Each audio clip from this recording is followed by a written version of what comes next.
On April 23rd, 1967, a man was strapped into a spacecraft that his own engineers knew was broken. They knew it would likely fail. They knew it could kill him. And yet, they launched it anyway.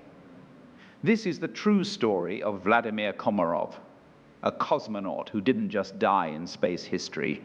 He became a warning written in fire. Vladimir Komarov wasn't reckless. He wasn't careless. He wasn't expendable. He was one of the Soviet Union's most respected pilots, a decorated engineer, and a devoted family man. Unlike many early cosmonauts, Komarov understood the machines. He knew how they worked and how they failed. He had already flown to space once and returned safely. He was calm under pressure. And that is exactly why they chose him.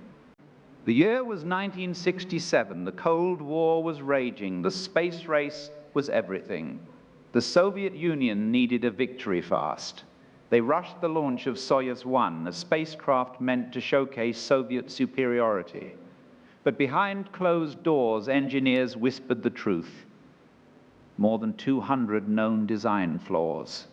Critical systems untested, safety checks ignored. Komarov knew this. Here is the part history almost lost. Komarov was warned. He read the reports, he confronted officials, but if he refused the mission, his backup pilot would fly instead. That backup pilot was Yuri Gagarin, the first human being to ever leave Earth, and his close friend. Komarov made a choice. He flew anyway, not because he believed in the mission, but because he believed in saving his friend. Before his flight, Komarov made a request. If he died, he wanted an open casket, not for honor, not for tradition, but as a warning. He wanted the engineers, the officials, the men who signed off on the launch, to look at what their decisions had done. Almost immediately, Soyuz 1 began to fail. A solar panel refused to deploy. Power dropped. Navigation systems malfunctioned. Komarov was tumbling through orbit alone, running out of options. Ground control tried to guide him back. He attempted re-entry. That is when the final failure occurred.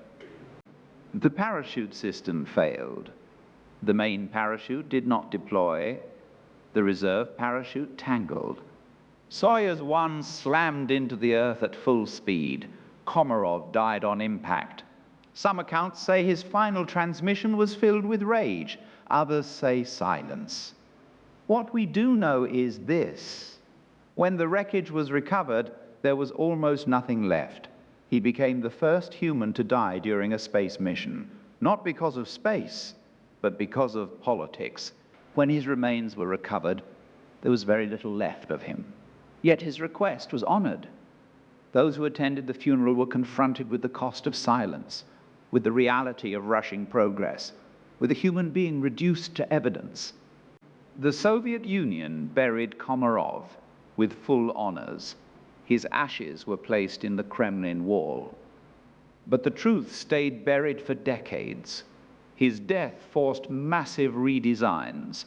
Lives were saved because of his sacrifice. Vladimir Komarov didn't just go to space.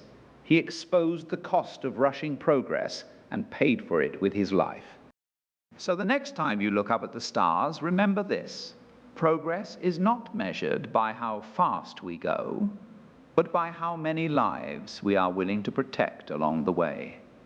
And sometimes the greatest sacrifice is not being remembered. It is making sure the mistake is never repeated.